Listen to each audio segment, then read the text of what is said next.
In February 1945, the United States launched its first direct assault on Japanese soil. Over 120,000 U.S. Marines faced one of the most complex and fortified underground defense systems in the world, a place that would soon be known as the Gates of Hell. The battle not only haunted American soldiers, but also shocked the entire nation, as the Japanese commander's name became synonymous with terror. From this battlefield, the iconic flag of the Marines was raised atop Mount Suribachi, becoming one of the most enduring images of World War II.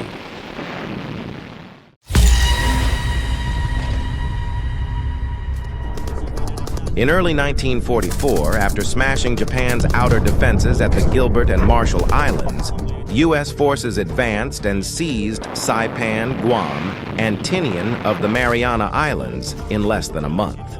From then on, all of Japan's southern territories, including Taiwan, the Philippines, and the Caroline Islands, were within striking range of American bombers. Meanwhile, in the Philippine Sea, the U.S. Navy dealt Japan a crushing defeat at Leyte Gulf, crippling both its Navy and Air Force with losses that could never be replaced. At first, American strategists in Washington planned to invade Taiwan after the Philippines, but the plan was soon abandoned. Instead, they set their sights directly on the southernmost islands of Japan. The first target, Iwo Jima. For Japan, Iwo Jima carried immense significance. Unlike previous conquests, this was sovereign territory, an inseparable part of the Japanese Empire. The tiny island lay between Guam and the Japanese mainland, about 1,200 kilometers south of Tokyo. During the war, it became a vital strategic air base for the imperial forces. Iwo Jima covered only 21 square kilometers, about 9 kilometers long, with its widest point measuring 4 kilometers.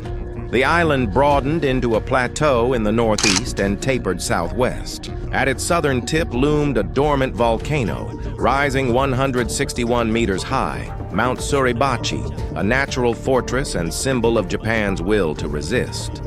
In 1940, the Imperial Japanese Army began building 2 airstrips at the foot of Mount Suribachi. By the spring of 1941, a naval lieutenant and 93 soldiers were deployed to the island to construct fortifications and install coastal artillery.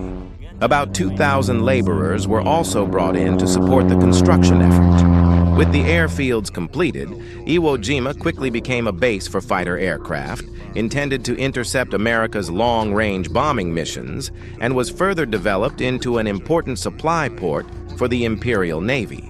For this reason, if the United States could capture Iwo Jima, they would eliminate both the aerial and naval threats, while gaining a direct springboard to launch attacks against the Japanese homeland. From February 1944, both the Japanese Army and Navy steadily reinforced the island's garrison. By June, Lieutenant General Tadamichi Kuribayashi was appointed commander of Iwo Jima's defenses. He commanded 21,000 men, 14,000 infantry, and 7,000 naval troops. Unlike many of his contemporaries, Kuribayashi, who had spent time training in the United States, rejected feudal suicide tactics and instead focused on constructing a deep layered defensive system.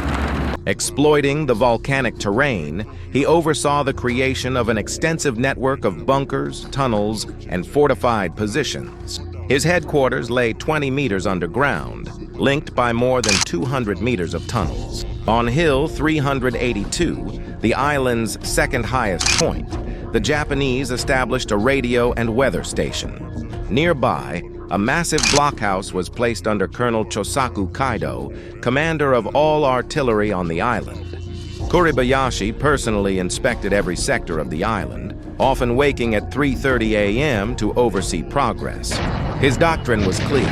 Every soldier must live as long as possible to kill as many Americans as possible.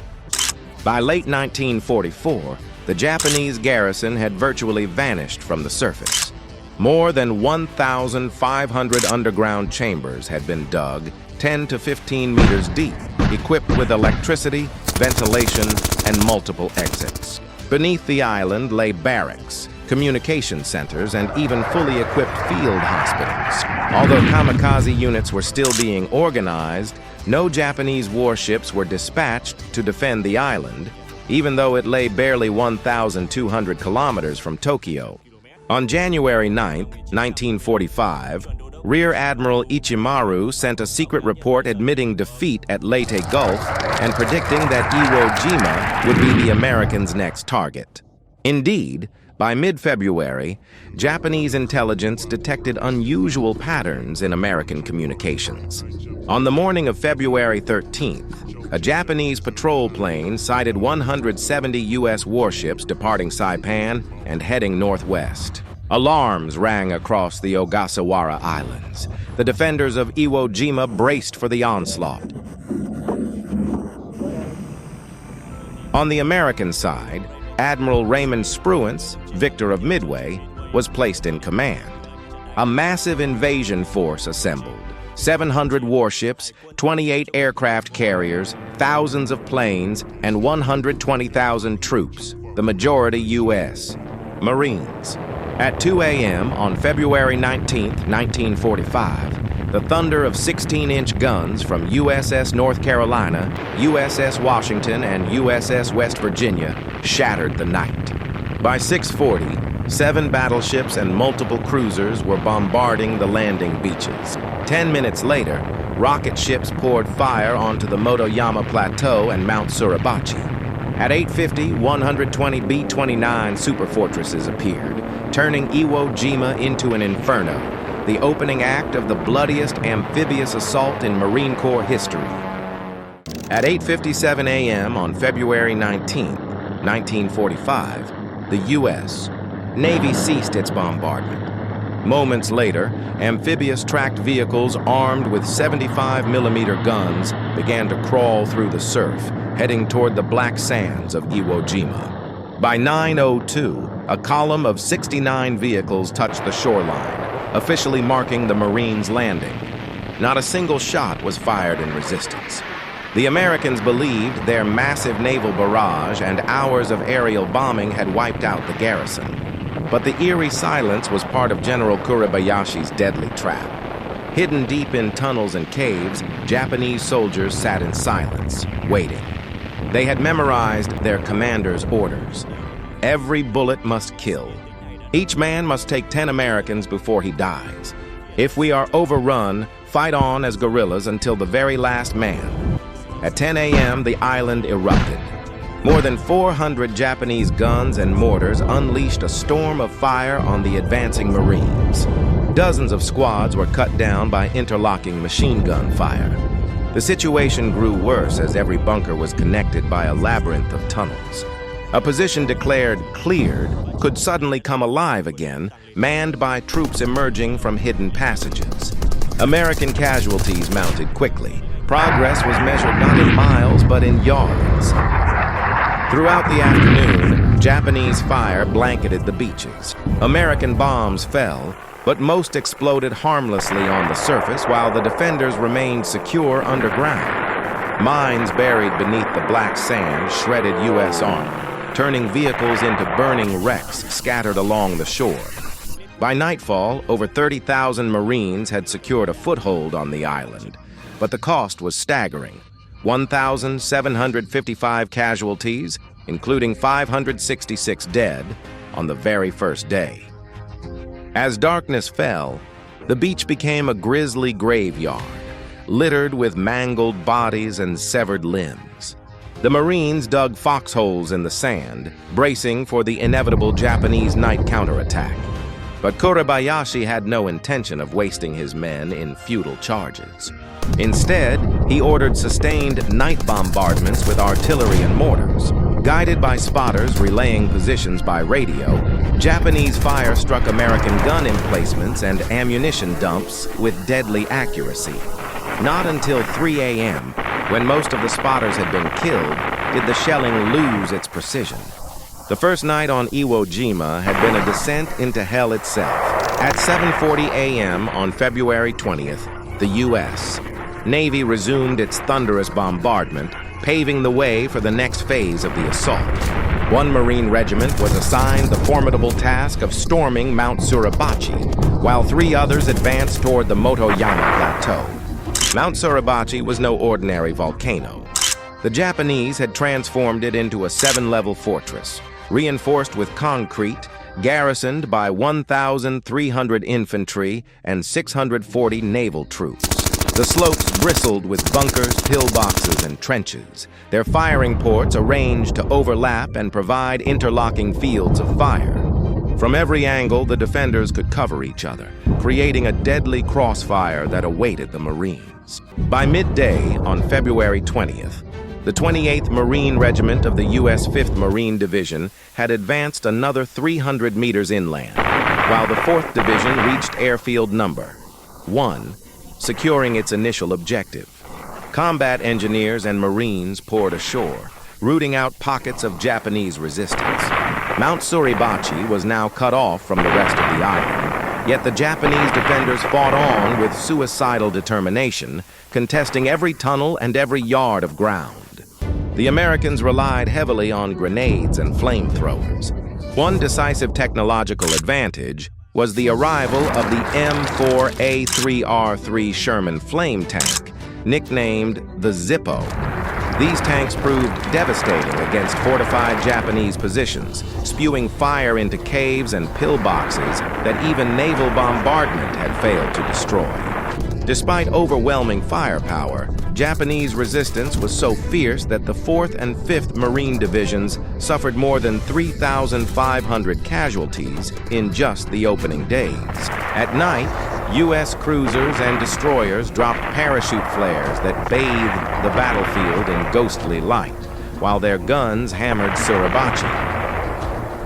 By February 21st, Marines had pushed up to 1,000 meters inland, the shallowest line only 500 meters, but casualties had already climbed to 5,000. That evening, disaster struck the American fleet offshore. At 5 p.m., 28 Japanese Kamikazes descended. 5 planes targeted the carrier USS Saratoga. 3 slammed into her decks, exploding in fireballs that killed 129 men and wounded 192 more. At 7 p.m., another wave of 5 aircraft attacked. One slipped through the anti-aircraft barrage and dropped a heavy bomb directly onto Saratoga's flight deck. Fires raged until 8:15 before being contained, but the carrier was badly crippled. She was forced to withdraw to the U.S. West Coast for repairs, with more than 40 of her aircraft destroyed. At 8:20 p.m., 2 lone kamikazes skimmed the waves beneath radar detection and struck the escort carrier USS Bismarck C. Her torpedoes ignited in a chain of explosions. Within 15 minutes, the ship rolled and sank, taking 318 American sailors with her. On February 22nd, the 4th day of the invasion, the 4th Marine Division, battered and bloodied in its fight for the Motoyama Plateau, was relieved by the 3rd Division.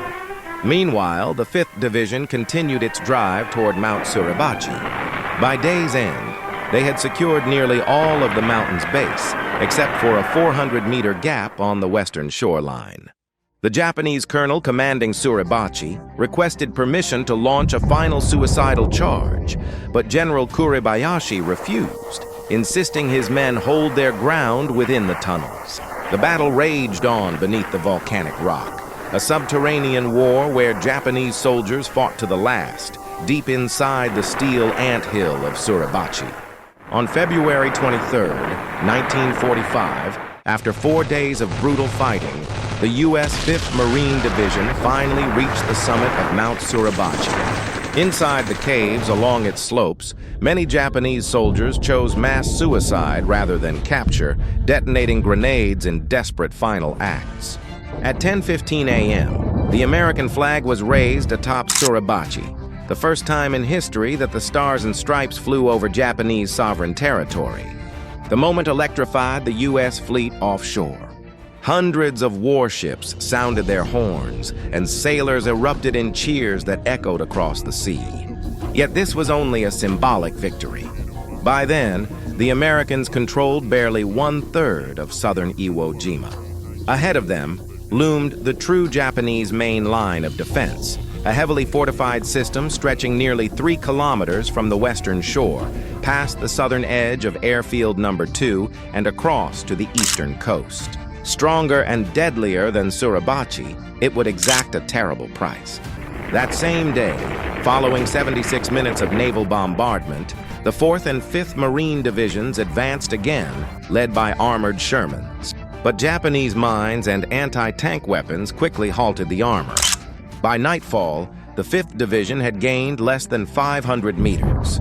Realizing the stalemate, commanders called in the 3rd Marine Division for reinforcement. Major General Harry Schmidt, overall commander of the Marine forces on the island, devised a full-scale assault. The 3rd Division would strike directly at Airfield No. 2 in the center, while the 4th advanced on the right and the 5th pressed on the left. At 9:30 a.m. on February 24th, under ferocious artillery support, the 3rd Marine Division surged toward Airfield No. 2. The Japanese had made it their strongest bastion.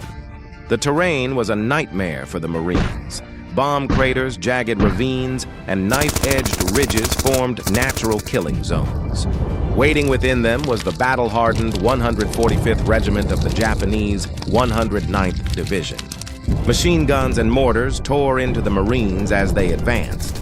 The Americans countered with flamethrower tanks, grenades, and portable flamethrowers, burning Japanese defenders out of their bunkers and concrete shelters. The battlefield became an inferno. Still, American losses mounted. Progress slowed to barely 10 meters an hour. When firepower was no longer enough, the fighting collapsed into hand-to-hand combat. Bayonets, rifle butts, grenades, even sharpened entrenching tools. Bodies piled upon bodies, and the black sand ran red with blood. After 2 days of relentless combat, the 3rd Marine Division had suffered nearly 2,000 casualties. But the Japanese 145th Regiment was virtually annihilated. In a bitter radio message to Tokyo, General Kuribayashi admitted that after just 1 week of fighting, Iwo Jima's garrison had already lost more than half its strength. Dozens of machine guns, artillery pieces, and mortars, the backbone of his defense, had been destroyed. By midnight on February 25th, 1945, the U.S. 3rd Marine Division had secured Airfield No. 2 and began advancing toward the village of Motoyama. On the flanks, the 4th and 5th Marine Divisions pushed the Japanese back and pressed northward. On February 26th, the 4th Division reached the base of Hill 382 east of Motoyama, but was halted by ferocious artillery and machine gun fire. The cost was staggering: 792 American casualties in a single day. Yet this was only the beginning. Behind the ridgeline and the village lay Japan's 2nd defensive line, stretching from the island's eastern to western shores. Once again, the network of caves and tunnels turned the battlefield into a fortress, slowing the Marines to a bloody crawl. American casualties on Iwo Jima mounted so heavily that back home, public opinion began to shake. Calls for an end to the war echoed across the United States. But the greater the sacrifice, the more determined Washington became. Iwo Jima had to be taken at any cost.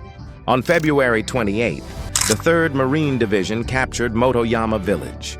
The next day, March 1st, the 4th Division seized Hill 382 after savage hand-to-hand fighting. With both the village and the ridge lost, Japan's 2nd defensive line had been broken.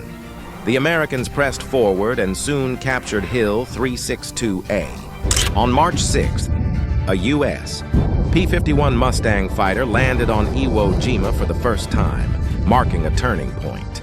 From then on, American aircraft could operate directly from the island, providing close support to the Marines still locked in combat.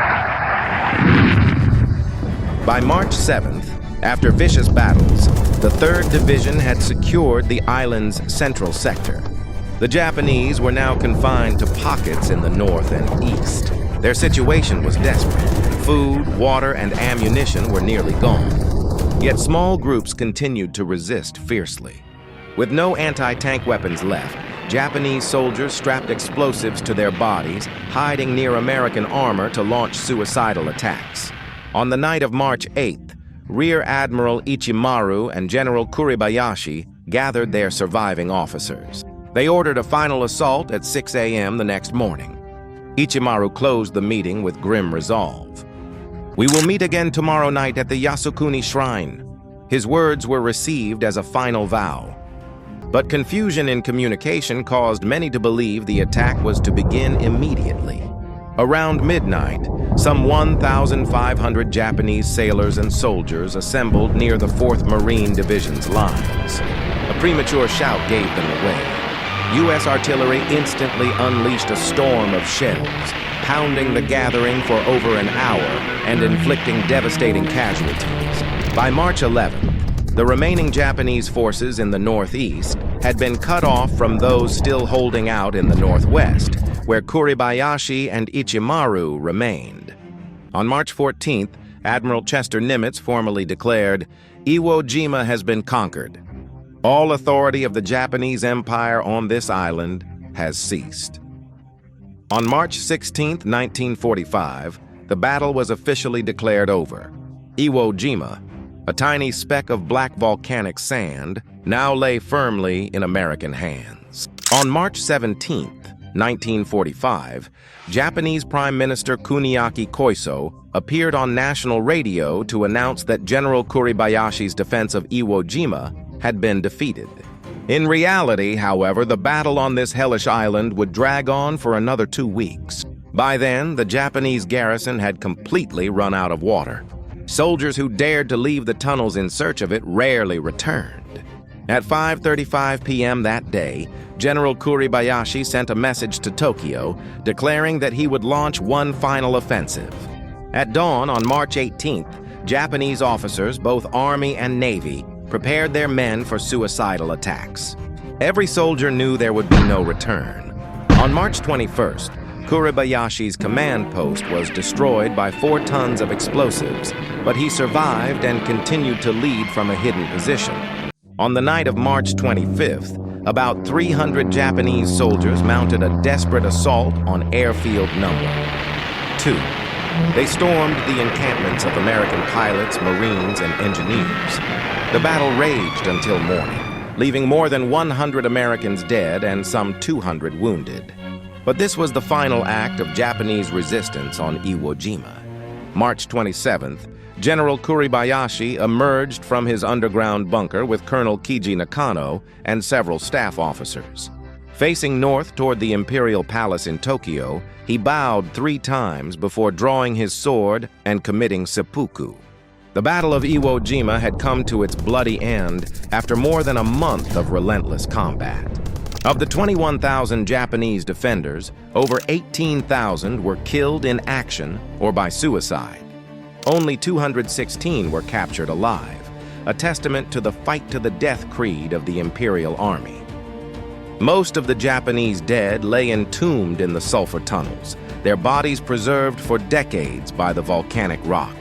For the United States, the toll was staggering: 26,038 casualties, including 23,537 Marines. Of these, 6,821 were killed and the rest wounded. It was the bloodiest battle in Marine Corps history. The defeat at Iwo Jima shook Japan's political leadership. In early April 1945, Prime Minister Koiso was forced to resign, submitting his resignation to Emperor Hirohito after the twin disasters of Leyte and Iwo Jima. For the United States, Iwo Jima was both a strategic victory and a grim warning. The immense losses on such a small island foreshadowed what awaited in Okinawa and beyond on the Japanese mainland itself.